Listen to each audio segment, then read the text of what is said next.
Bien, estimados, nuevamente muy buenos días. Es un gusto compartir con ustedes esta tercera sesión. Discúlpenme, por favor, si es que tengo algunas garrasperas. Lo que sucede es que estoy saliendo de una infección a la garganta, así que les agradezco de antemano su comprensión.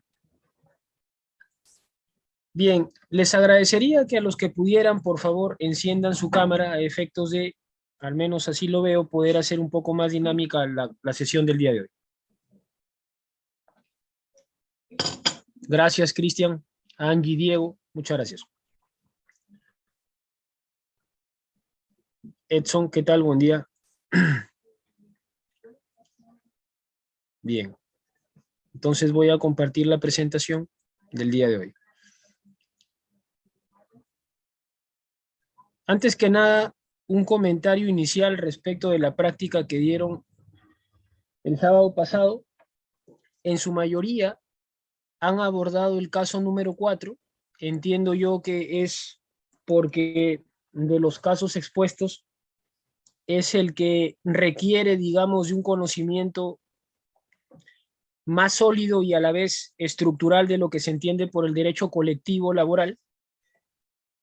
Luego de esta clase, en esta práctica calificada, todos han, digamos, han realizado un análisis que a mi juicio ha superado las expectativas iniciales, más aún considerando que contaban con la lectura inicial del profesor Javier Neves. Entonces, ya tendremos oportunidad de debatir los casos abordados en clase y ese será el complemento al análisis inicial que ustedes han realizado en esta práctica calificada. Poniéndonos, digamos, al corriente con la hoja de ruta establecida en el sílabo, el día de hoy vamos a tratar varios puntos, como por ejemplo los principios, las fuentes y aspectos conceptuales sobre la libertad sindical, negociación colectiva y huelga. No sin antes precisarles que cada derecho que ustedes pueden verificar en el título va a ser abordado con mayor detalle en una o hasta en 2 sesiones. En esta clase, de acuerdo con lo que ustedes ya habrán podido identificar en el sílabo, se está haciendo referencia a un marco conceptual de carácter general. Entonces, a efectos de poder organizarnos de una mejor manera y también para que ustedes puedan organizar sus tiempos, en esta esquema ustedes pueden verificar las próximas evaluaciones. Ya han dado una práctica calificada inicial, la cual, como les dije hace un momento, se completará o se complementará, mejor dicho, con un debate, cuya dinámica daré a conocer en las próximas sesiones. Y acá tienen en qué van a consistir las próximas evaluaciones. Tienen un control de lectura 1 programado para el sábado 10 de septiembre, es decir, de acá a 2 semanas. Ese control de lectura va a durar 30 minutos y va a constar de 20 preguntas. Cada pregunta va a ser de opción múltiple y solamente una va a ser la correcta.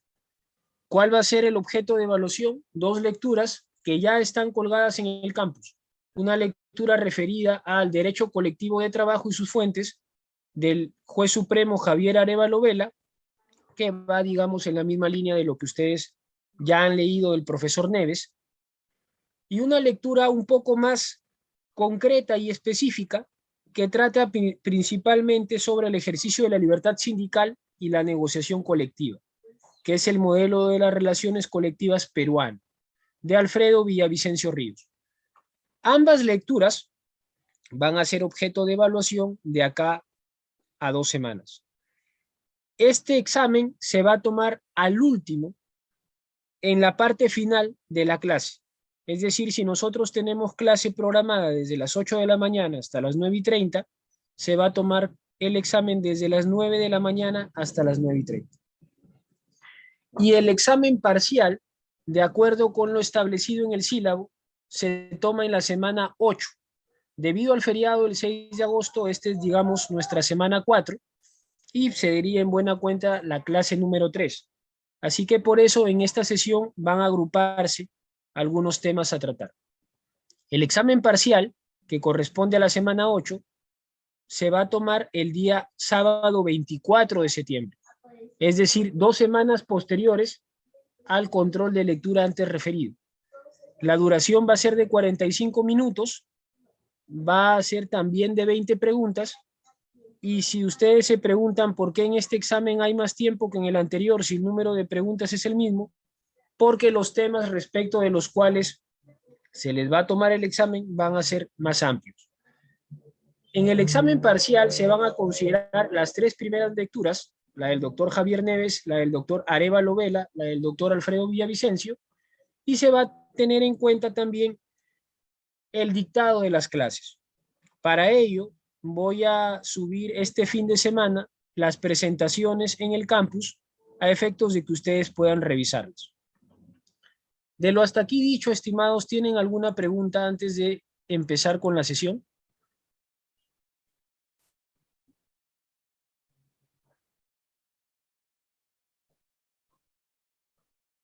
Hasta el momento está todo claro, doctor. Muy amable. Entonces, continuamos. Cuando nosotros analizamos o nos preguntamos, entiendo yo, interrogante que ustedes ya han tenido oportunidad de formularse, ¿qué es el trabajo? Solemos asociarlo, digamos, a una manera bastante sencilla como aquella actividad que la persona realiza y demanda un esfuerzo mental o un esfuerzo físico. Esta definición de manera coloquial no es, digamos, ajena a lo que corresponde realmente. Sin embargo, debe entenderse desde una perspectiva axiológica o valorativa.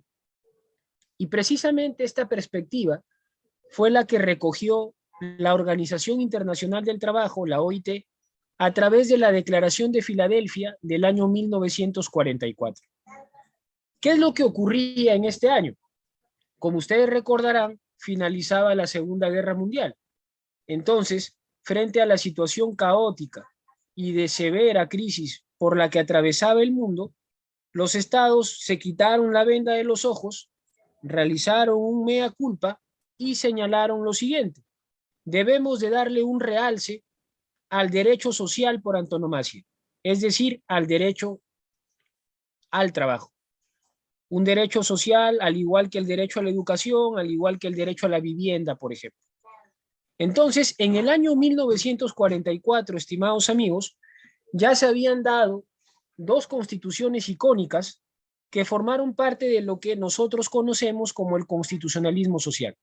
La Constitución de Querétaro mexicana del año 1917, que fue producto de la Revolución Mexicana, y la Constitución de Weimar del año 1919, que es de origen alemán. Ambas constituciones dieron pie a lo que se llama el constitucionalismo social porque en buena cuenta implicaba una mutación de modelo de Estado. Es decir, se dejaba de lado el modelo de Estado liberal que tenía como valor principal la libertad y se optaba por un modelo de Estado más humano, al que llamamos Estado social, y que tenía como eje la solidaridad.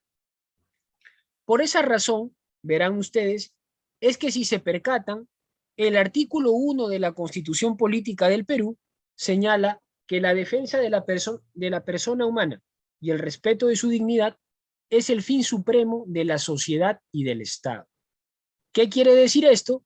Que se le da un realce a la dignidad porque se entiende que es el fundamento del ser humano, que se le da un realce a la dignidad porque se entiende que es fundamento de los derechos sociales. Por esta razón, estimados, es que el derecho laboral tiene como principal principio el protector y el sustento o el núcleo del principio protector es la dignidad. Entonces, cuando señalamos que el trabajo no es una mercancía, estamos aludiendo a la condición que tiene el ser humano para realizarse como sí mismo. Es decir, no podemos considerar que el trabajo del hombre es una cosa. No podemos considerar que el trabajo del hombre es parte de un intercambio comercial. ¿Por qué no? Porque si lo consideráramos así, como diría el maestro Bauman, Sigmund Bauman, estaríamos trivializando el trabajo. Si Angie, por ejemplo, fuera una especialista legal de una empresa y a ella le encargan elaborar una demanda, ella ha invertido tiempo en la elaboración de esa demanda. Entonces, la inversión de tiempo por parte de Angie es parte de ella. Entonces, el trabajo es una suerte de dar lo que uno es. Y si uno da lo que uno es, da su tiempo, entonces se está dando a sí mismo. Si asumiéramos que el trabajo es una mercancía, entonces le restaríamos el carácter humano que tiene el trabajo y por ende distorsionaríamos la concepción que se tiene de derecho social. Curiosamente, estimados, esta máxima, que es recogida, como lo pueden ver de la presentación del año 1944 en la Declaración de Filadelfia, no nació de la OIT, sino que la encontramos todavía en un documento más antiguo que data del año 1914, que es el Clayton Act, un documento de carácter comercial en donde pues se señalaba la necesidad de que las partes puedan llegar a un acuerdo en el entendido que el trabajo no es una mercancía. Lo acabo de anotar en el chat en caso ustedes quieran investigar al respecto. Pues bien, teniendo claro que el trabajo no es una mercancía, ahondaremos en lo siguiente. ¿Cuáles son los componentes del derecho colectivo laboral? Ustedes recordarán que en la primera clase aludimos a que el derecho colectivo del trabajo o derecho colectivo laboral tiene tres derechos, considerados derechos con protección constitucional y sin mayor discusión los dos primeros de ellos, el de la libertad sindical y el de la negociación colectiva, tienen el carácter de fundamentales. Si yo le preguntara a Diego Fernando en la Constitución en qué artículo están regulados los derechos colectivos laborales, él sin duda me respondería, antes de dar pase a Humberto, en el artículo 28. El artículo 28 de la Constitución Política es nuestro principal referente para entender el derecho colectivo laboral, ya que en dicho artículo se contemplan o se regulan tres derechos: el derecho a la libertad sindical, el derecho a la negociación colectiva y el derecho de huelga. Sí, Humberto, te escuchamos. Sí, doctor. Una consulta. Sobre aquella máxima, que el trabajo no es una mercancía, ¿se fundamenta en el Clayton Act 1914 o en la Declaración de Filadelfia de 1944? Esa máxima se documenta por primera vez en el Clayton Act, Ah, ya. Y pero luego, ha tenido repercusión en el mundo de las relaciones laborales a través de la Declaración de Filadelfia de 1944. ya, doctor. Muchas gracias por la precisión. No, al contrario, a ti gracias por la pregunta. Y acá hay que añadir un pie de página, que es, digamos, curioso cómo es que el derecho comercial contempla, digamos, supuestos que debiera considerar el derecho laboral. Si ustedes me permiten otro ejemplo, les puedo dar el siguiente, digamos, para contextualizar la inquietud de Humberto. Ustedes de seguro han escuchado hablar del Tratado de Libre Comercio entre Perú y Estados Unidos.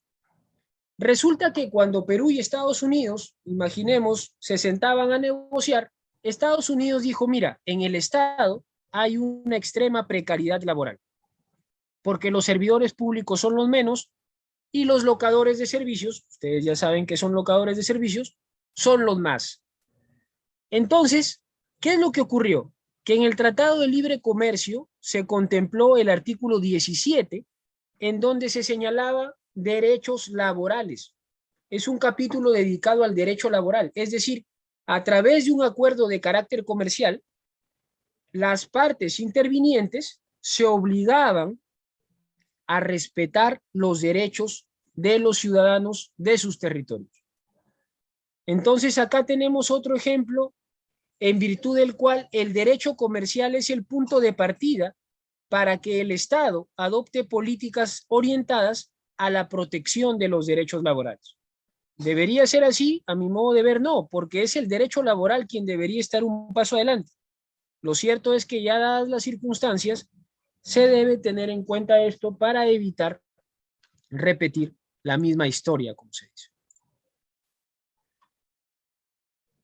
Los principios del derecho colectivo laboral son bastante sencillos de entender y nacen lógicamente del principio protector. Ustedes saben que el derecho laboral nace para proteger al trabajador. Y el derecho laboral, como tiene esa vocación de protección, entiende que en una relación laboral el trabajador es la parte menos favorecida. ¿Por qué? Porque el empleador tiene un mayor poder, partiendo del hecho de que el empleador es quien le paga la remuneración al trabajador. Entonces, esquematicémoslo de la siguiente manera. Como en esta relación laboral hay diferencias, el derecho laboral nace para equiparar esta diferencia y de cierta manera igualar la cancha, por así decirlo. Si podemos entenderlo desde esta perspectiva, entonces, sin duda alguna, entenderíamos que el principio protector irradia al derecho laboral individual y al derecho laboral colectivo. Cuando nosotros nos referimos al derecho laboral colectivo, identificamos tres principios. En primer término, tenemos el principio de autonomía sindical. ¿Qué quiere decir este principio? Que los sindicatos se forman, los sindicatos se constituyen sin que haya ningún tipo de injerencia por parte del Estado ni por parte de terceros. El principio de autonomía sindical consiste en que la constitución de los sindicatos se da sin que haya interferencia ni del Estado ni de terceros. Así de sencillo. Cuando nosotros nos referimos al principio de codecisión en la empresa, debemos partir de la siguiente lógica que muchas veces se olvida. Si Diego Alonso y Juan José trabajaran en una empresa transnacional, ¿a ellos les convendría que la empresa quiebre? No les convendría, porque de ser así posiblemente perderían su empleo, y de perder su empleo perderían su fuente de ingresos. Y ustedes recordarán que la remuneración, de acuerdo con la Constitución, es, digamos, considerada un derecho fundamental toda vez que representa una fuente considerable de ingresos para sostén propio y para el sostén del hogar. Entonces, como no conviene que la empresa quiebre, el debe ser está referido al hecho de que la empresa, y digo el debe ser porque en la práctica solamente he visto una vez esta dinámica, es que la empresa consulte o dialogue con las organizaciones sindicales sobre el rumbo financiero de la empresa, a efectos de que en conjunto puedan llegar a tomar una determinada decisión. De ahí que se asume el principio de codecisión en la empresa. ¿Por qué les digo que la aplicación de este principio es poco recurrente en la realidad? Porque muchas empresas consideran que si se dialoga o si se transparentan los estados financieros de la empresa, se da pie a que los trabajadores se entrometan en asuntos que no les corresponden y prefieren simplemente mantenerlos aislados o alejados de esta toma de decisiones. Finalmente, otro de los principios que se considera en el derecho colectivo laboral es el principio de defensa de intereses y paz social. Este principio parte de una concepción bastante idealista, y este ideal se materializa de la siguiente manera. Los sindicatos tradicionalmente e históricamente se forman cuando existen descontentos por parte de los trabajadores. En una empresa donde no existen sindicatos, es muy probable que ello se deba a que los trabajadores están tan contentos que ni siquiera tienen el interés más mínimo de reclamar. Se respetan sus derechos, se les dan incentivos, hay incrementos remunerativos progresivos, entre otros.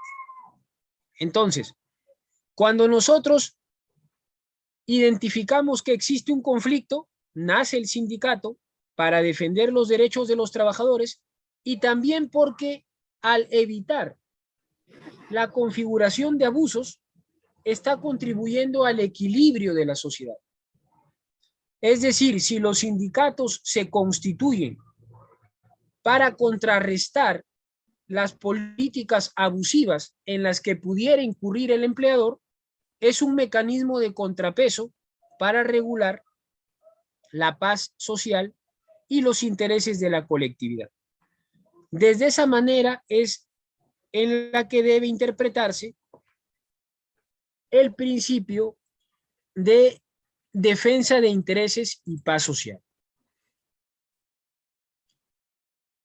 Acá un esquema mucho más sencillo.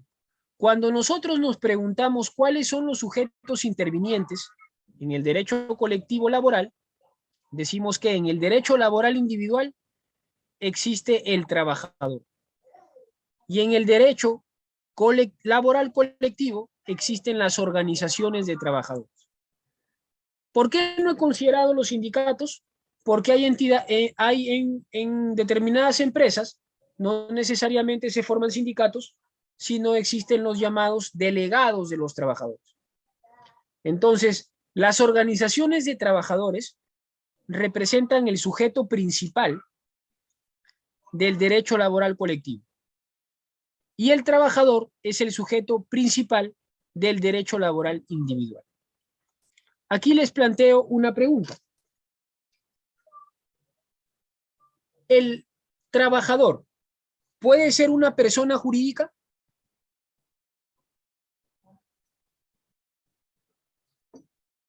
Partiendo de ahí, laboral individual.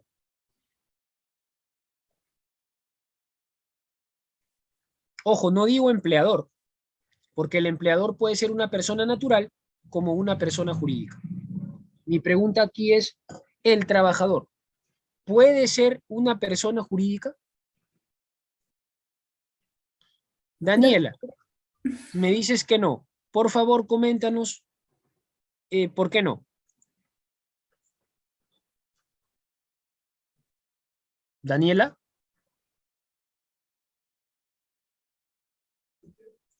sí, doctor, buenos días. buen día. La persona Come- jurídica, la persona jurídica no sería cuando está trabajando, pero en una empresa privada. Ya. Una persona jurídica es una empresa, así lo asocias, ¿cierto? Y al ser Sí, una empresa, digamos, no podría considerarse como un trabajador.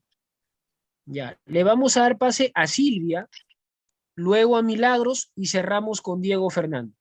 Silvia, por favor, coméntanos a tu criterio por qué un trabajador no puede ser persona jurídica. Buenos días, porque solamente las empresas pueden ser personas jurídicas. En Ya, cambio, claro, hay una diferencia. Por ejemplo, yo no podría ser una persona jurídica, solamente una empresa. correcto. Digamos que vas en la línea. A ver, Milagros, Diego, luego doy unos comentarios y sobre esa base me replicará Julio. Milagros. Buenos días, doctor. Bueno, como ha comentado mi compañera, yo también creo que no, ya que la persona jurídica es una entidad conformada por una o dos más, o sea, dos personas que se forman en una empresa o más personas, como un consorcio, que tiene, Una sociedad. como una sociedad, exacto, Correcto. que adquiere como que derechos y obligaciones. Y no puedes asumir las obligaciones, no puede asumir dichas obligaciones una persona, que se hace como que imposible. Muy bien. Diego. Bueno, doctor, muy buenos días. Yo creo que Buen no día. puede ser una persona jurídica porque Yo tengo entendido que las personas jurídicas no presentan un, un personal de servicio, por lo tanto, no puede ser solo personas naturales. Las personas naturales, como les comento, presentan un servicio, una remuneración y una subordinación. En el caso de una persona jurídica, no presenta. Gracias, gracias, Diego. Julio, una pregunta. ¿Cuáles son los elementos del contrato de trabajo? ¿Cuál es el primer elemento del contrato de trabajo? Prestación personal de Correcto. servicios, remuneración y El subordinación. más importante, Subordinación. subordinación. Correcto. Prestación personal, ¿cierto? Sí, correcto. Esta prestación personal solo puede ser dada por un ser humano. Sí, Por ti correcto. o por mí o por Silvia o por Diego. Solo por una persona natural. Sí, correcto. Entonces, sobre la pregunta que he dado respecto de si un trabajador puede ser una persona jurídica, teniendo como referencia lo que nos han dicho tus compañeros y también lo que tú has dicho de que el primer elemento del contrato de trabajo es la prestación personal, se concluye que siempre el trabajador es una persona natural. Siempre. No hay posibilidad jurídica de que un trabajador sea una persona jurídica. Por lo que tú mismo acabas de señalar, porque uno de los elementos de la relación laboral es la prestación personal. Y como decía Milagros, si asumiéramos la hipótesis o pretendiéramos encajar a la persona jurídica como un trabajador, no podríamos porque ya no hay prestación personal, ya que intervienen de 2 a más personas. Ya es como si fuera una prestación colectiva, no personal. Entonces, acá, para digamos que lo podamos entender mejor, deberíamos de diferenciarlo de la tercerización. ¿Han escuchado ustedes hablar de la tercerización o de estas famosas services? Bueno, por su cara, Sí, digamos, de sí, doctor. sorpresa, entendería yo que no. De todas maneras, si lo han escuchado, se lo recuerdo. Cuando hablemos de tercerización viene de tercero, ¿no? Es decir, hay un primero y hay un segundo. Tercero quiere decir que intervienen 3. ¿Cuál es la figura geométrica que tiene 3 ángulos? El triángulo, ¿correcto? Entonces, cuando nosotros identifiquemos o pensemos en la tercerización, esquematicemos mentalmente un triángulo. En ese triángulo, ustedes van a ver en la parte superior, en el vértice, una empresa principal. En la parte inferior, tenemos una empresa contratista y en la parte, en el otro ángulo, el trabajador. Quedaría más o menos así. Empresa principal, empresa contratista, trabajador. Entonces, acá intervienen 3 partes.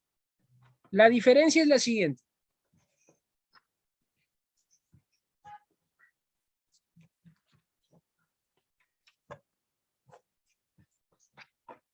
La diferencia es la siguiente.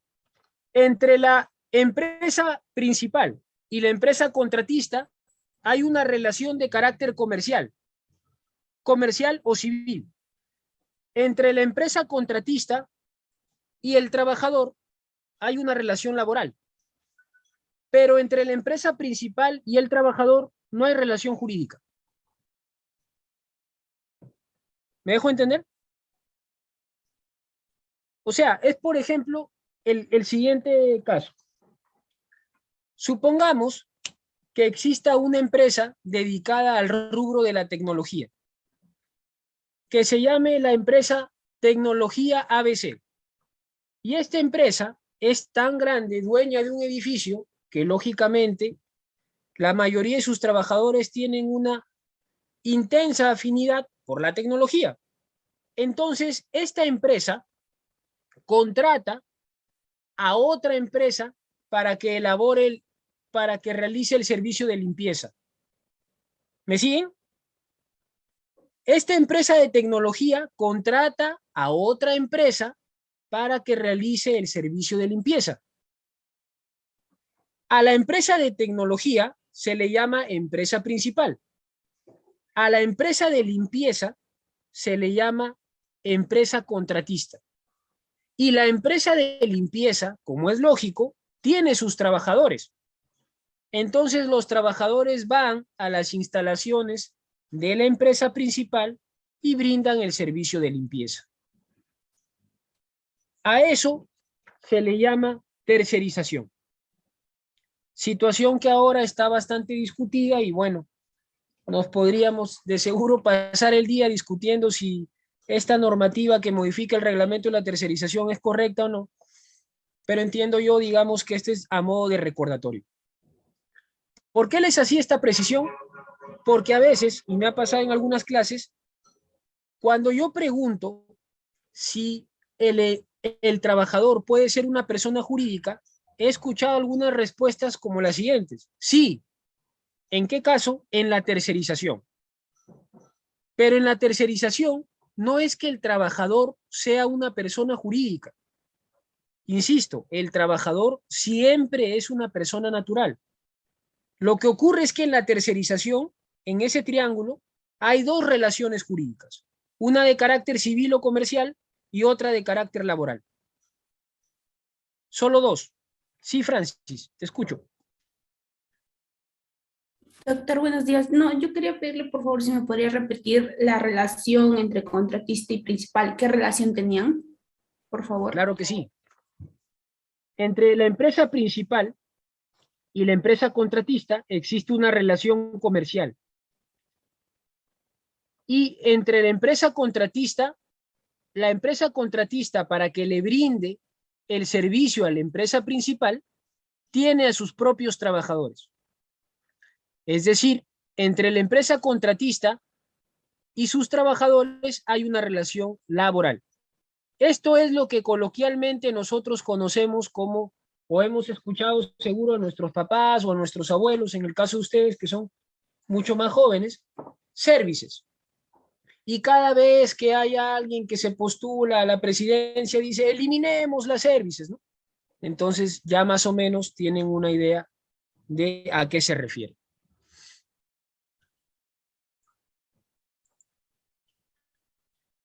¿Cuáles son las fuentes del derecho laboral colectivo? ¿Cuál es la norma jurídica de mayor relevancia en nuestro ordenamiento jurídico? Lucero del Milagro, ¿cuál es la norma más importante en nuestro sistema jurídico? Sí, doctor, buenos días, la Constitución. Correcto, la Constitución. Víctor, ¿podrías decirme cuáles son las normas con rango de ley?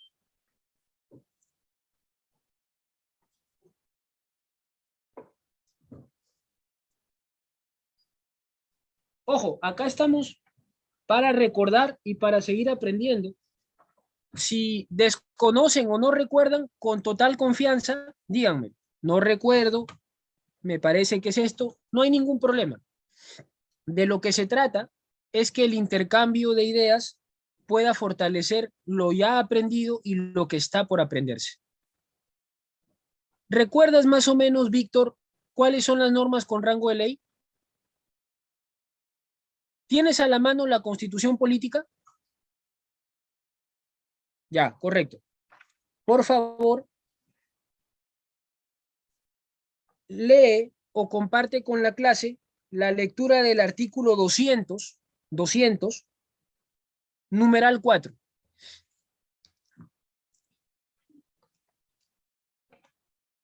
Muy bien, Víctor, con la Constitución a la mano, la norma fundamental. La acción de habeas data que procede contra el hecho u omisión por parte de cualquier Numeral autoridad. 4, estimado Víctor. El habeas data es numeral 3. Acá lo tengo en el 4, doctor. La acción de inconstitucionalidad. Sí, acción de inconstitucionalidad. Por favor. La acción de inconstitucionalidad que procede contra las normas que tienen rango de ley. Leyes, decretos legislativos, decretos de urgencia, tratados, reglamentos del Congreso, normas regionales de carácter general y ordenanzas municipales que contravengan la Constitución en la forma o el fondo. Muchas gracias, Víctor. No sé si a ustedes les ha pasado, pero a mí me pasaba que cuando daba un examen para un trabajo, por lo general me decían, de las siguientes normas, una no tiene el rango de ley. Y yo decía, ¿cómo voy a recordar esto si me lo enseñaron en primer año? Entonces, lo que ocurría es que a veces los docentes que me enseñaron, nos decían que las normas con rango de ley son estas, pero no nos decían de dónde sacaban esa afirmación. Entonces ahora ya sabemos que en el artículo 200 de la Constitución, específicamente en lo que respecta al proceso de inconstitucionalidad, nosotros identificamos cuáles son las normas con rango de ley. Entonces, son las que nos ha leído amablemente Víctor y las que nos permiten entender lo siguiente. La norma con mayor rango en nuestro sistema jurídico es la Constitución política.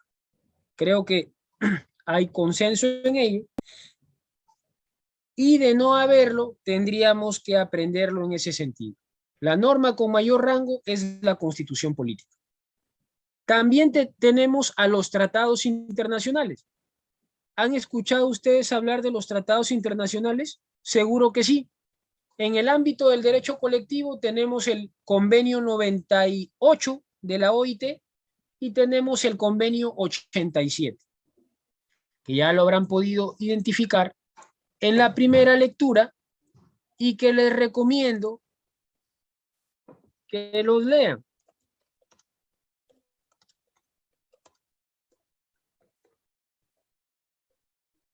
¿Por qué es importante tener en cuenta esto, estimados amigos? Porque cuando nosotros estudiamos los tratados internacionales, debemos entender que se aplican a nuestro país. Y muchas veces, ustedes lo experimentarán cuando ejerzan la carrera, se van a dar cuenta que los jueces no siempre aplican los tratados internacionales. Cuando nosotros analizamos los tratados internacionales, deberíamos aplicar o partir del derecho internacional. El derecho internacional nos dice que existen dos tesis que, digamos, desarrollan la obligatoriedad de un convenio o tratado internacional. Una tesis dualista y una tesis monista. Monista, por si acaso, no viene del mamífero del mono, sino monista quiere decir que para que un convenio o tratado internacional sea obligatorio, debe ser ratificado por nuestro país. Repito, para que un convenio o tratado internacional sea obligatorio, debe ser ratificado por nuestro país. Por favor, Silvia, ¿tienes a la mano la Constitución política? No, doctor, pero podría buscarlo. Correcto. Entonces, les pediría que entre tanto leo esta disposición final y transitoria puedan buscar o agenciarse su Constitución. La cuarta disposición final y transitoria de la Constitución establece lo siguiente. Las normas relativas a los derechos y a las libertades que la Constitución reconoce se interpretan de conformidad con la Declaración Universal de Derechos Humanos y con los tratados y acuerdos internacionales sobre las mismas materias ratificados por el Perú. Cuarta disposición final y transitoria. Ahorita lo voy a anotar acá. Cuarta disposición final y transitoria.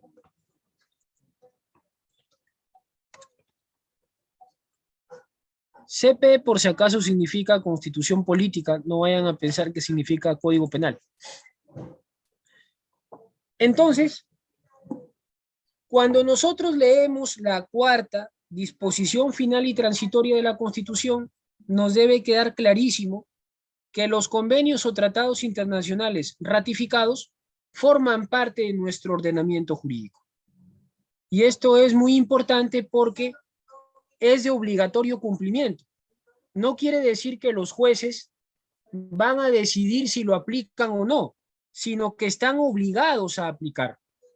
Ahí radica la importancia, en la obligatoriedad de su aplicación. Ley o normas de igual rango, ya lo señaló nuestro amigo Víctor, convención colectiva o laudos arbitrales. ¿Alguien sabe qué es una convención colectiva?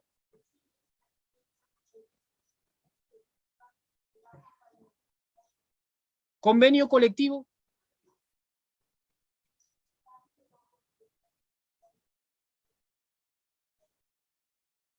La mejor manera para que siempre recuerden las cosas es asociarlo. ¿Saben? Entiendo yo qué cosa es una venia. Por ejemplo, si yo encuentro a Lucero por la calle y le hago así, es una venia, ¿cierto? Entonces, convenio quiere decir venia conjunta.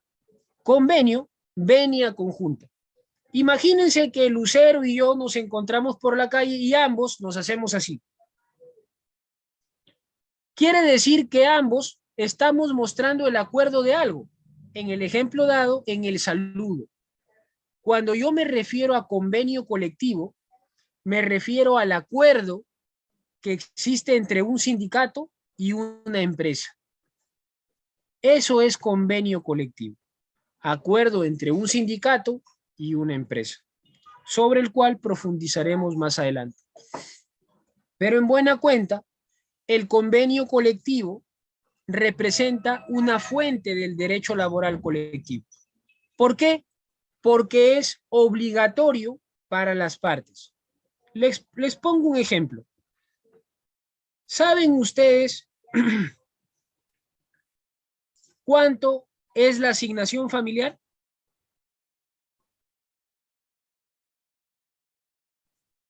Guayla, ¿sabes a cuánto asciende la asignación familiar? Mil disculpas, doctor, no sé cuánto va a ser. Correcto. Entonces, mira, vamos a aprenderlo juntos. La asignación familiar es el 10% de la remuneración mínima vital. ¿A cuánto asciende la remuneración mínima vital? Víctor. 1150, doctor. 1025, doctor. 1025. 1025. Correcto. Utilizando las matemáticas, aunque siempre dicen que los abogados estudian letras porque no les gustan las matemáticas, yo discrepo de eso. Es como si un ingeniero se sienta orgulloso, y yo he escuchado ingenieros que dicen, yo estudié ingeniería porque no me gusta leer. Entonces, imagínense ustedes un ingeniero que no le guste leer, ¿no?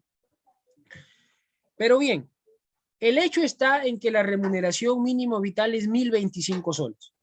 El 10% sería 102 soles con 50 céntimos. Supongamos que en un convenio colectivo el sindicato llegue a un acuerdo con la empresa en el sentido de que el monto por asignación familiar ya no va a ser el 10%, sino el 20%. ¿Puede hacerlo? Sí puede hacerlo. ¿Por qué? Porque es una condición que beneficia a los trabajadores. Entonces ya no será 102 soles 50, sino 205 soles. ¿Puede hacerlo? Sí. Lo que no puede hacer el empleador o el sindicato o ambos es pactar un acuerdo que esté por debajo del mínimo. Es decir, un sindicato, en el ejemplo dado, y la empresa no pueden pactar, por ejemplo, que la asignación familiar sea el 5% de la remuneración mínimo vital. No pueden. ¿Por qué? Porque están yendo en contra del ordenamiento jurídico, y ustedes recordarán que el artículo 5 del título preliminar del Código Civil establece que son nulos los actos jurídicos contrarios al orden público. Nulos.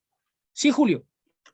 Sí, doctor. Y en este caso de la convención colectiva, esta convención que supera en donde se conviene que se va a superar la asignación familiar, el porcentaje, para el empleador esto es exigible judicialmente, ¿no? Por parte de la colectividad o obrera, trabajadora.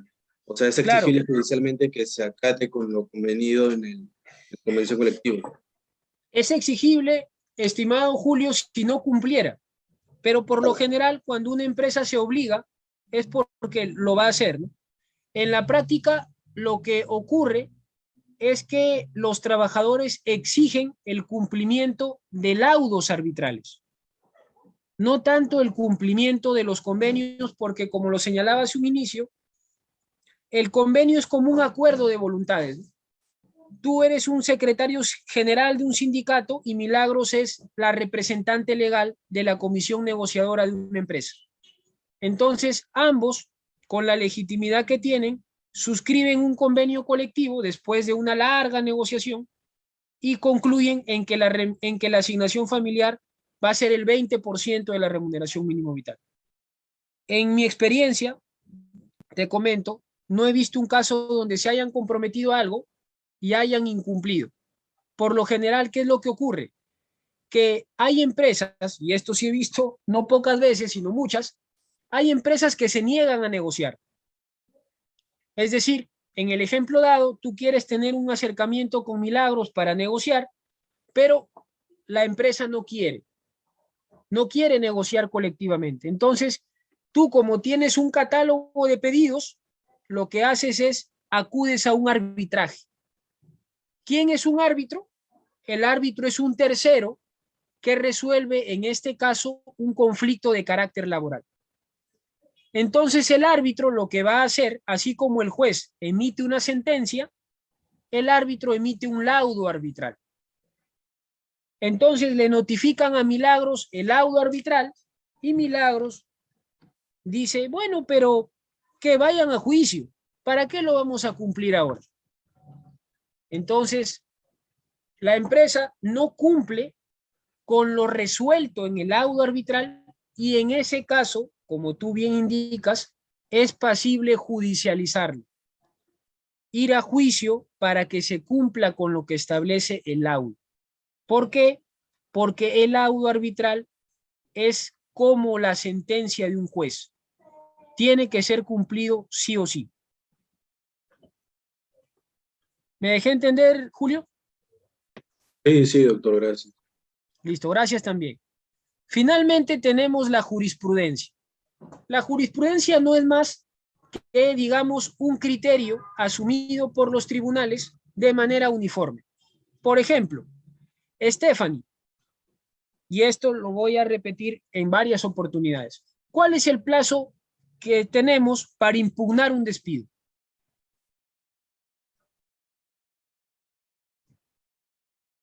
Stephanie, el plazo legal para impugnar un despido. Juan José, el plazo legal para impugnar un despido.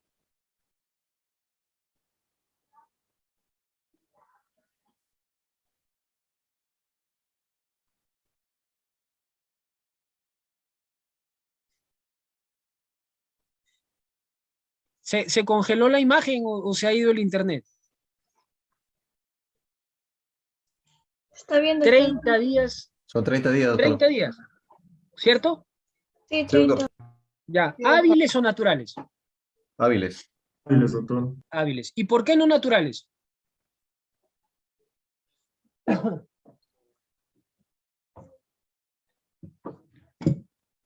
¿Alguien tiene a la mano el decreto legislativo 728? La ley de productividad y competitividad laboral.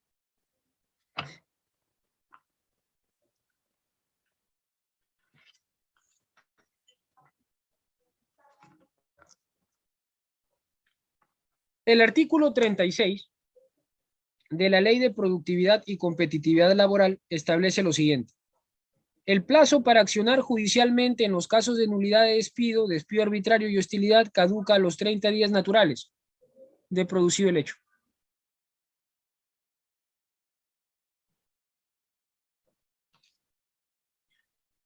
Bueno, a pesar de lo que diga este artículo 36, la respuesta de Humberto es correcta. Son 30 días hábiles. Lo que yo quiero darles a entender con esto es que cuando estén seguros de algo, lo sostengan hasta el final. Ahora la pregunta acá sería, ¿por qué hábiles y no naturales? Porque los días hábiles representan un mayor plazo para el trabajador, ¿cierto? Y ese mayor plazo para impugnar un despido, ¿lo beneficia o lo perjudica? Lo beneficia, porque 30 días hábiles aproximadamente son 45 días naturales. Entonces lo beneficia porque va a tener un plazo mayor. Y aparte de eso, este criterio está regulado en dos plenos, en uno del año 99 y en uno del año 2014. Repito, el plazo para impugnar judicialmente un despido es de 30 días hábiles. 30 días hábiles. Cuando aprendan algo bien, procuren no dudar, ya que de esto va a depender la forma en la cual ejerzan la profesión. Muy bien. ¿Y han escuchado ustedes hablar de los plenos y de los precedentes? Bueno, de seguro ustedes en alguna oportunidad han leído los jueces se reunieron en determinado pleno, ¿no? Un pleno no es más que una reunión entre jueces en la cual se llega a un acuerdo sobre un determinado criterio. Ese es un pleno. ¿Es obligatorio? No, no es obligatorio. ¿Por qué? Porque no tiene efectos normativos. ¿Un precedente es obligatorio? Sí, de acuerdo con la Ley Orgánica del Poder Judicial y con el Código Procesal Civil, un precedente tiene el carácter de obligatorio. ¿Por qué razón? Porque de acuerdo con la propia norma tiene efectos normativos. Entonces, un precedente sí sería una fuente de derecho laboral colectivo, más no un pleno.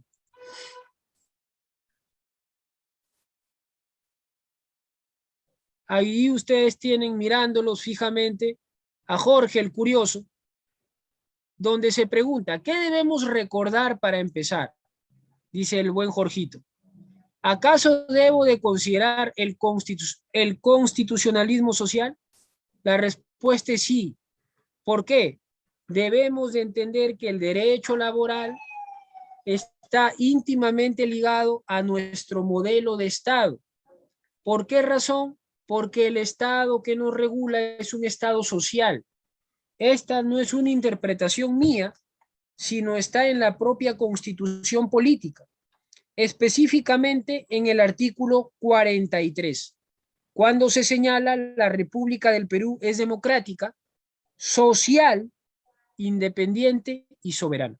Artículo 43 de la Constitución política. Entonces, eso sería, digamos, la respuesta que le damos a Jorgito el Curioso cuando él se pregunta si acaso debo considerar el constitucionalismo social. Muy bien. Entonces acá empezamos ya a hablar de aspectos más concretos. Sobre el derecho a la libertad sindical. Insisto, estos derechos van a ser abordados con mayor detalle en 2 sesiones por derecho. Entonces, estos aspectos son solo de carácter general. Sobre el derecho a la libertad sindical, parte del constitucionalismo social, que ya lo hemos referido hace un momento. Es un derecho fundamental continente. ¿Por qué se le llama continente? Porque contiene otros derechos. Cuando nosotros decimos el continente de América, ¿nos estamos refiriendo solo a un país? A varios países, ¿cierto? Cuando decimos que el derecho a la libertad sindical es un derecho continente, quiere decir que incluye otros derechos. Para la Organización Internacional del Trabajo, la libertad sindical se fundamenta en el derecho de asociación, en el derecho de reunión, en el derecho de libertad de expresión, en el derecho de negociación colectiva. Entonces, por esta razón, es que está estrechamente relacionado con el derecho de asociación. La libertad sindical, y esto es algo que me gustaría que lo tengan muy presente, la libertad sindical no solamente es un derecho que le corresponde a los trabajadores, sino también a los empleadores. Es decir, los empleadores pueden sindicalizarse a través, pues, de federaciones, de confederaciones, por ponerles un ejemplo, como en su oportunidad detallaremos. Pero la idea que quiero resaltar acá es que el derecho a la libertad sindical le corresponde tanto a trabajadores como a empleadores. Otro aspecto es que su ejercicio requiere de un reconocimiento efectivo. ¿Qué quiere decir reconocimiento efectivo? Que el Estado no intervenga o no se entrometa en el ejercicio de este derecho.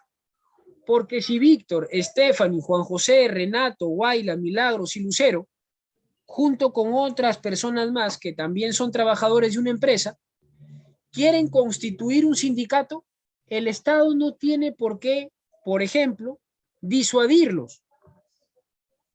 El Estado no tiene por qué condicionarlos al ejercicio de este derecho. El Estado debe dejar que estas personas en ejercicio del derecho de asociación y de libertad sindical puedan decidir lo que a su criterio es más conveniente para la defensa de los derechos laborales de los trabajadores de la empresa. Entonces debería entenderse desde esa perspectiva. ¿Qué es lo que ha dicho el Tribunal Constitucional sobre este derecho? Silvia, ¿podrías leer, por favor, lo que dice el TC? Es un derecho de contenido complejo que implica unas de facultades referido a aspectos tales como el derecho a fundar organizaciones sindicales, el derecho de libre afiliación, desafiliación y reafiliación en las organizaciones sindicales existentes, el derecho de la actividad sindical. Correcto. ¿Alguien sabe qué cosa es reafiliación? Entendería yo que de la cita que amablemente ha leído Silvia, la afiliación es, por ejemplo, que yo decido formar parte de un sindicato. La desafiliación es que yo decido ya no formar parte del sindicato. Y la reafiliación. Volver a afiliarme. Volver a afiliarme a un sindicato. Muy bien. ¿Quién dijo volver a afiliarme? Yo, doctor Silvia. Muy bien, Silvia. Entonces, efectivamente, afiliación, desafiliación y reafiliación debiera entenderse, como lo hemos comentado, y el derecho de la actividad sindical no es más que participar activamente en las sesiones sindicales, poder prestar, digamos, alguna ayuda que se necesite en el marco de una negociación, por dar algunos ejemplos. Humberto. Sí, doctor. Entonces se podría decir que, el convenio colectivo se recoge dentro del sindicato, ¿no es así? Cuando dice se recoge, específicamente, ¿a qué te refieres, estimado? Tengo entendido que el convenio es un acuerdo entre los trabajadores para poder favorecer los intereses de los mismos, los derechos de los mismos. Correcto. Y todo esto se da gracias a la organización que se refleja mediante el sindicato, ¿no es así? La sindicalización. Así es. Tu apreciación es correcta, Humberto. Y lo complementaría en el siguiente sentido. Cuando un sindicato y una empresa llegan a un acuerdo, se entiende que este acuerdo beneficia a los trabajadores. Si estamos hablando de un sindicato mayoritario, y repito, lo vamos a detallar, pero te adelanto lo siguiente. Si estamos hablando de un sindicato mayoritario, el acuerdo al que llegue este sindicato con la empresa le va a alcanzar a quienes están afiliados, así como a quienes no están afiliados. Si el sindicato es minoritario, entendiendo que existe más de un sindicato dentro de la empresa, el acuerdo al que llegue el sindicato minoritario solo le va a alcanzar a los integrantes o a los afiliados de dicho sindicato. ¿Me dejé entender, Humberto? Sí, doctor, todo depende de que si el sindicato sería mayoritario o no, para poder tener una Así repercusión es. mayor. Correcto. Tú has dicho la palabra apropiada. Para medir la repercusión de los acuerdos arribados, debe tenerse en cuenta si es un sindicato mayoritario o minoritario. Pero en ambos supuestos, va de la mano con lo que tú señalaste al inicio. En ambos supuestos, tiene el espíritu de un convenio colectivo, es favorecer las condiciones o mejorar las condiciones de trabajo, lógicamente, de los trabajadores. Y esto se da mediante el convenio colectivo, ¿no es así? Mediante el convenio colectivo, así es. Vaya, gracias, doctor. Muy bien. El derecho a la negociación colectiva es un procedimiento de carácter bilateral. ¿Qué quiere decir esta primera expresión, Milagros? Milagros del Rosario. Es un procedimiento de carácter bilateral. Disculpe, doctor, es que no lo explico bien porque estoy en 2 clases a la vez. Ya, correcto. Entonces, vamos a preguntarle a Diego. Diego, cuando nosotros señalamos que la negociación colectiva es un procedimiento de carácter bilateral, ¿qué queremos decir? ¿De las dos partes? Son 2 partes, doctor. Que ¿Dos intervienen dos partes. Sí. ¿Y cuáles partes hemos hecho referencia que intervienen en el derecho colectivo laboral?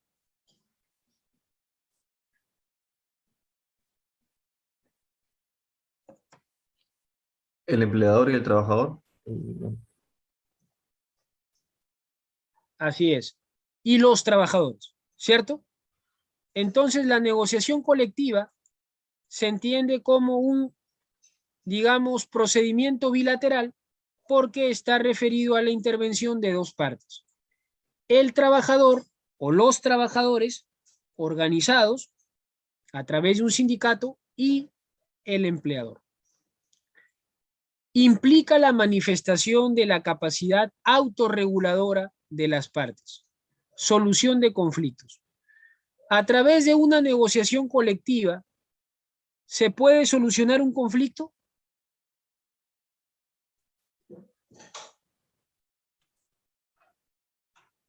Cuando nosotros estudiamos la forma en la que se solucionan los conflictos, lo entendemos de la siguiente manera. Tenemos la autotutela, que quiere decir hacer justicia por las propias manos, o también llamada autodefensa. Tenemos la autocomposición, que quiere decir que las propias partes solucionan su conflicto, y tenemos la heterocomposición, que quiere decir que las partes acuden a un tercero, juez o árbitro, para solucionar su conflicto. En el caso de la negociación colectiva, estamos hablando del segundo mecanismo de solución de conflictos, la autocomposición. Recordemos que por la negociación colectiva estamos hablando de un diálogo entre trabajadores y el empleador. Un diálogo, digamos, en principio, así es el debe ser, amistoso, en el cual se piden una serie de cosas y el empleador evalúa la viabilidad de las mismas. Por esa razón, como bien señalaba Diego, es que se habla de un aspecto bilateral. Y la capacidad autorreguladora radica precisamente en el caso que les indiqué sobre el incremento de la asignación familiar por encima del importe legal, se debe pues a una suerte de autorregulación. ¿Quién mejor que las partes para que regulen de la manera que les convenga sus condiciones de trabajo? Y acá viene lo que señalaba Humberto hace algunos momentos. La negociación colectiva o el ejercicio de este derecho procura la mejora de las condiciones de trabajo mediante la celebración de un acuerdo, convenio colectivo, convención colectiva, etc. Es decir, cuando las partes llegan a un acuerdo, están, digamos, en condiciones de solucionar el conflicto que los llevó a ese contexto de diálogo. Y la forma en la que se materializa este acuerdo es a través de un convenio colectivo. Podemos llamarle convenio colectivo, convención colectiva, acta colectiva, acuerdo conjunto, como queramos llamarle. El hecho es que se trata de un acuerdo que tiene carácter obligatorio, como preguntaba Julio, para las partes intervinientes. Víctor, por favor, lee el artículo 28, numeral 2 de la Constitución.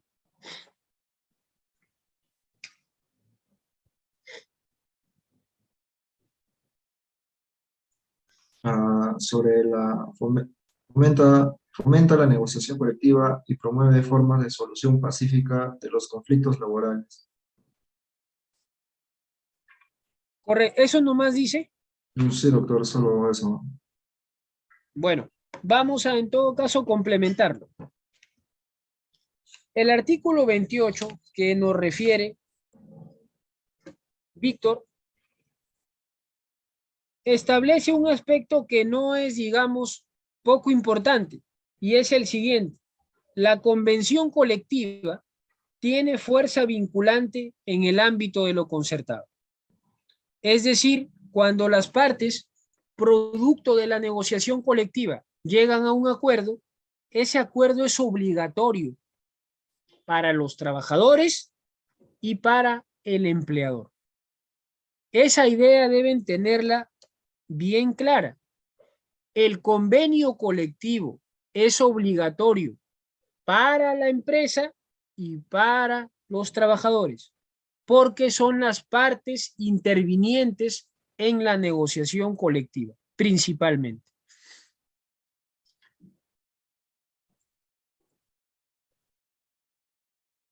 ¿Qué nos dice el Tribunal Constitucional sobre la negociación colectiva? Daisy, ¿podrías leerlo, por favor? Sí, doctor. Es un derecho fundamental que reconoce a los trabajadores un conjunto de facultades, a través de las que puedan regular conjuntamente sus intereses en el marco de una relación laboral. Así pues, el empleador y las organizaciones o los representantes de los trabajadores, cuando aquellas no existan, están facultados para realizar un proceso de diálogo encaminado a lograr un acuerdo, contrato o convenio colectivo con el objeto de mejorar, reglamentar o fijar las condiciones de trabajo y de empleo. Correcto. Entonces, gracias, estimada Daisy. Como ya nos está indicando el Tribunal Constitucional, la negociación colectiva en principio es un derecho fundamental. Un derecho fundamental que, de acuerdo con el preámbulo de la Constitución de la Organización Internacional del Trabajo, que data del año 1919, forma parte de la libertad sindical. Asimismo, no debemos perder de vista que el derecho a la negociación colectiva es un derecho por el cual las partes involucradas llegan a través de un diálogo a tomar acuerdos que principalmente favorecen o mejoran las condiciones laborales de los trabajadores. Es esa dinámica tan sencilla como la escuchan, es la que se da en la práctica. Se sientan, conversan, pueden haber reuniones tensas, sin duda alguna las hay, en su mayoría, pero en varios casos también se llegan a acuerdos, digamos, bastante razonables para ambas partes, para los trabajadores y para los empleadores. ¿Con qué propósito? Con el principal propósito de mejorar las condiciones de trabajo. De esa manera, ganan los trabajadores porque tienen mayores beneficios y gana el empleador porque se evita de una huelga o de un mecanismo de presión a través de la huelga. Ya que si los trabajadores ingresan en huelga, afectan lógicamente la productividad, el margen de utilidad y en muchos casos puede poner en riesgo el cumplimiento contractual que tiene determinada empresa con sus clientes. Entonces, esto es a grandes rasgos lo que corresponde a la negociación colectiva. Sobre el derecho de huelga. En primer término decimos que es un mecanismo de autotutela. Y al ser de autotutela es de carácter excepcional. ¿Ustedes conocen de otros mecanismos de autotutela? No en el derecho laboral, sino en otros planos.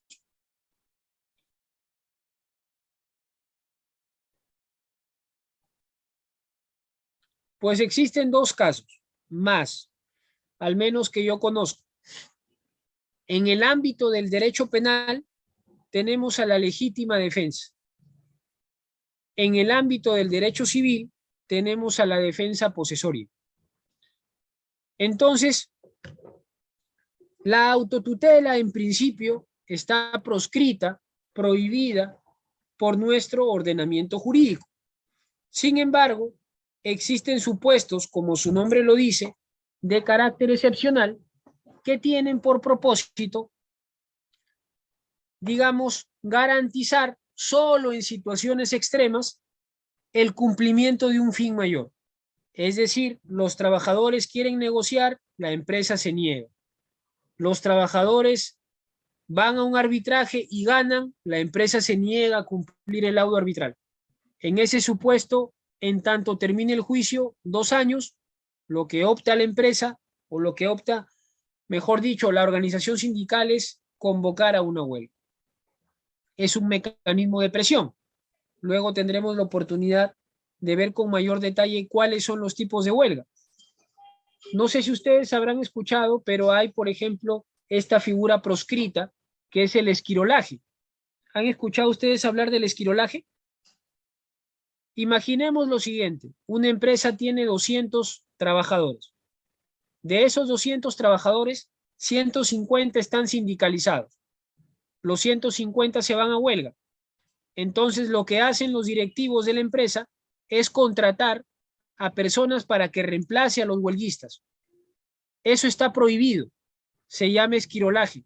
¿Por qué? Porque si eso se permitiera, no tendría sentido ejercer la huelga, ya que yo sé que me van a reemplazar durante todo el periodo en el que no estoy trabajando.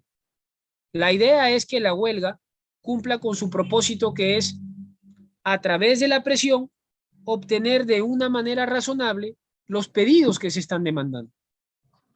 Entonces, si se permitiera, por ejemplo, el esquirolaje, no tendría sentido o se vaciaría de contenido el derecho de huelga. La presión que representa no puede entenderse como habilitación para afectar otros derechos, por ejemplo, integridad física. Les planteo el siguiente caso. Supongamos que yo sea un dirigente sindical, entonces estoy protestando afuera de la empresa y resulta que he tenido, digamos, algunas riñas verbales con uno de los gerentes de la empresa. Resulta que, como lógicamente el gerente no está sindicalizado, él llega con normalidad al centro de trabajo y conjuntamente con mis compañeros lo vemos llegar en su auto. Entonces agarramos entre todos y apedreamos el auto. Rompemos el auto, las lunas, él sale de su auto y está sangrando. En ese caso, ¿pueden despedirme? Sí, doctor. Sí, doctor. ¿Por Sí, qué? doctor. Si estoy ejerciendo mi derecho de huelga. Pero estás limitando los otros derechos de otra persona. Porque atenta contra su integridad física. ¿Correcto? ¿Alguien que piense diferente? Francis, levantaste la mano. Iba a opinar lo mismo, doctor, que sí afecta su integridad física del empleador. Correcto. Eso quiere decir que el hecho que ejercite mi derecho de huelga no implica, digamos, la afectación de otros derechos de terceros, ¿cierto? Sí, doctor. Sí, doctor. Sí, doctor. ¿Habrá algún derecho absoluto cuyo ejercicio es absoluto?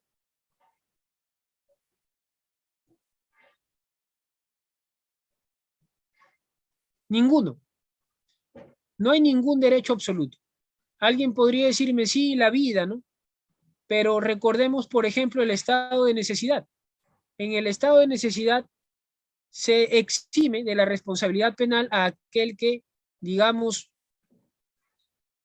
en una condición extrema, y este es un ejemplo Por que se da autodefensa. siempre en el derecho penal. ¿Sí? ¿Alguien habló? Por autodefensa sería. Claro, digamos, en la disyuntiva de morimos dos o vive uno, se justifica, digamos, que solo uno muera. Entonces es el estado de necesidad.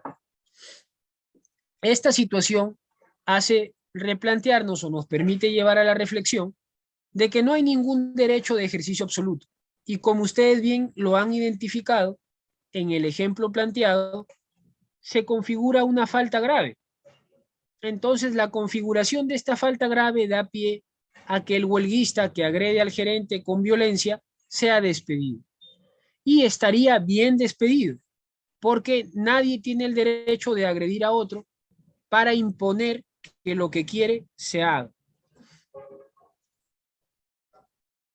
Tiene como principales límites la vida, la salud y seguridad de la colectividad, servicios mínimos esenciales. ¿Qué pasa, por ejemplo, si los trabajadores de la municipalidad, ¿en qué distrito vives, Milagro? No vivo en un distrito, vivo en, distrito de Barranca, mejor dicho. Ya, correcto, en el distrito de Barranca. Supongamos que los trabajadores de la municipalidad de Barranca, abocados a la limpieza pública, deciden ejercer su derecho de huelga. Y como tal, pasa una semana, 2 semanas, 3 semanas, y la ciudad se convierte en un caos. ¿Por qué? Porque las calles están atiborradas de basura. ¿Eso te parece razonable? No, para nada, porque afecta los derechos de las demás personas, porque también afecta su bienestar. Pues, ¿no? Correcto. Entonces Bienestar acá público. tenemos otro ejemplo en donde identificamos que el ejercicio del derecho de huelga tiene ciertos límites. De un lado, los derechos fundamentales de otros que no ejercen la huelga, y desde una perspectiva más garantista, la seguridad, la vida y la salud de la población. Entonces, si no hubieran restricciones al derecho de huelga, puede caerse en el supuesto, como en el caso que les di, sobre la huelga realizada por trabajadores de limpieza pública. Tal ocurriría también con los trabajadores de los centros penitenciarios. Imagínense que todos se vayan de huelga y no haya un mínimo de trabajadores atendiendo lo esencial. Los internos pues morirían de hambre, quizás habrían intentos de fuga, qué sé yo. Pero deben haber servicios mínimos que cubran aquellas actividades realizadas por trabajadores que están entrando en huelga.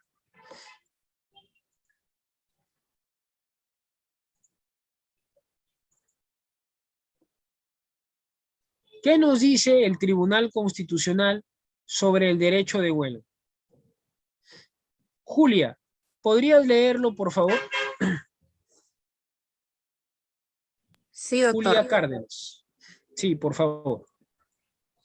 Dice, mediante el ejercicio de este derecho, los trabajadores se encuentran facultados para desligarse temporalmente de sus obligaciones jurídico-contractuales a efectos de poder alcanzar la obtención de algún tipo de mejora por parte de sus empleadores en relación a ciertas condiciones socioeconómicas o laborales, ya que la huelga no tiene una finalidad en sí misma, sino que es un medio para la realización de fines vinculados a las expectativas e intereses de los trabajadores.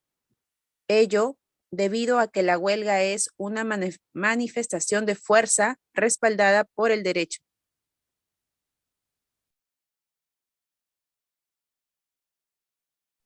Muchas gracias, Julia. De esta cita del Tribunal Constitucional, nosotros podemos identificar al menos 3 ideas que son claves. La primera de ellas es que por el derecho de huelga, como pareciera lógico, los trabajadores no realizan labor efectiva. Por lo general están afuera de su centro de trabajo, pero no ingresan y no laboran, como es lógico, sino se desligan temporalmente de la prestación efectiva de sus labores. Punto número 1. Punto número 2 es que es un medio para conseguir un fin. ¿Cuál es ese fin? Es la mejora de las condiciones de trabajo. Y punto número 3 es que es una manifestación de presión, es una manifestación de fuerza que tiene respaldo constitucional. Recordemos el numeral 3 del artículo 28. El Estado reconoce los derechos de sindicación, negociación colectiva y huelga, cautela su ejercicio democrático, 2 puntos. Numeral 3. Regula el derecho de huelga para que se ejerza en armonía con el interés social. En pie de página, en armonía con el interés social es igual a sin lesionar derechos fundamentales ni afectar la seguridad, vida y salud de la población. Eso te lo dice entre líneas. Señala sus excepciones y limitaciones. ¿Cuáles son las excepciones y limitaciones? Por ejemplo, no pueden ejercer el derecho de huelga los trabajadores o los militares. Hay una prohibición para que los militares ejerzan la huelga. Una excepción, una limitación, tenemos a los servicios públicos esenciales, que son los que les mencioné, como el alumbrado y alcantarillado, la limpieza pública, el tema del servicio de administración penitenciaria, situaciones sobre las cuales profundizaremos en las siguientes sesiones. De lo hasta aquí expuesto, estimados estudiantes, ¿tienen alguna pregunta?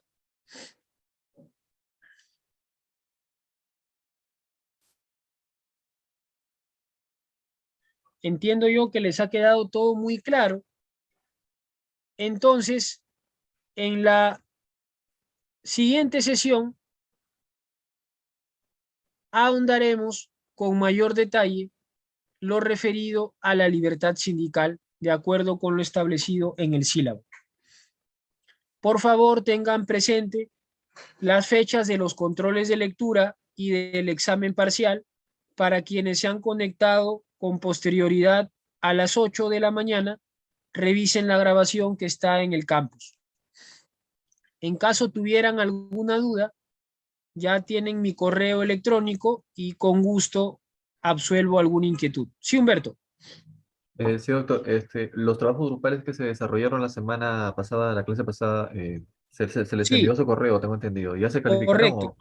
Se nos envió a mi correo. Ese detalle o esa práctica calificada forma parte de un componente que se llama evaluación continua.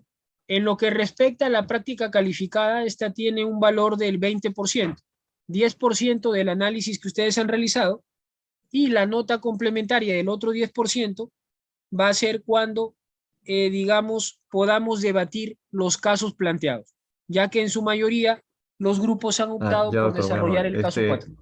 la información va a ser enviada al aula virtual con respecto a a las calificaciones que se van dando, o por su correo. La dinámica, a ver, ustedes a la fecha ya enviaron, digamos, el desarrollo del caso que han elegido, ¿cierto? Claro. Entonces, con posterioridad en clase y con la debida anticipación, se les informará para que puedan sustentar con, lógicamente, consideraciones adicionales el enfoque que ustedes han desarrollado en su práctica. Esa forma de defensa o de sustento respecto de lo que han detallado representa el otro 10%. El 10% es el envío del trabajo y el otro 10% la defensa de la posición asumida.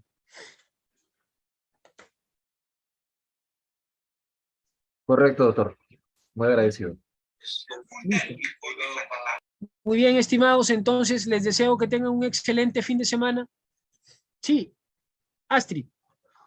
Sí, doctor, buenos días. Yo no pude ingresar a la clase la semana pasada, le envié un correo y aparte quería volver a ver la grabación de la clase y solo me salen 32 segundos. En la clase pasada no hubo dictado de clases, sino hubo un encargo de práctica calificada. En todo caso, como ya enviaste el correo, lo voy a tener en consideración. Coordina, por favor, con algunos de tus compañeros para que te incluyan en un grupo. Me lo haces saber por correo y al momento de debatir el caso voy a tener en cuenta esta situación. Muchas gracias, doctor. Gracias a ti. ¿Alguna inquietud adicional? Bueno, entonces, estimados, nuevamente a su disposición. Pasen un excelente fin de semana. Hasta luego. Gracias, Hasta luego, doctor. doctor. Buen día. Doctor, Buen día. Hasta luego, doctor. Muchas gracias.